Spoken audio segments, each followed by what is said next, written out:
there is a way to approach. ગુરુ તો પળવારમાં સમજી જાય. તમારી વાણી, તમારું વર્તન ઇનફ છે જાણવા માટે કે તમે કઈ કક્ષાએ બેઠા છો. પણ ગુરુ બોલતો નથી, પ્રોત્સાહન આપે છે. કેમ? એનું એક જ લક્ષ્ય છે કે એના સાનિધ્યમાં આવતી દરેક વ્યક્તિ એ પરમ તત્વને જાણે. એના માટે એને થોડુંક ચલાવી લે છે, પણ એની પણ એક લિમિટ હોય છે. જો એની તાલાવેલી મોક્ષની આકાંક્ષા અને ખરેખર જ મોક્ષ જો જોઈતો હોય તો સદગુરુનું શરણ પણ અનિવાર્ય છે. આપણા શાસ્ત્રમાં, ઉપનિષદોમાં જ આ વાત કરી છે, પણ જાણવી છે કેટલાને.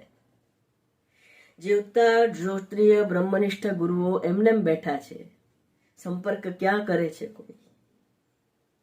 કાંઈ વાંધો નહીં, જ્યાં સુધી એ શ્રોત્રિય બ્રહ્મનિષ્ઠ પણ એ કેવો હોય, પહેલા પણ વાત થઈ ચૂકી છે, ફરી યાદ કરાવી દઉં.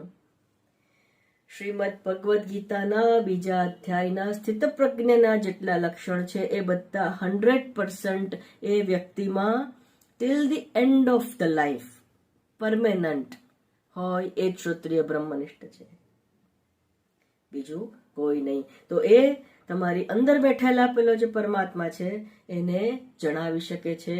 નાન્યઃ પંથા, કોઈ રીત નથી બીજી તમારી મેળે તમે કોઈ રીતે એને જાણી શકો એવી સગવડ જ ઊભી નથી રાખી પરમાત્માએ. એના સુધી પહોંચી શકાય એમ છે જ નહીં.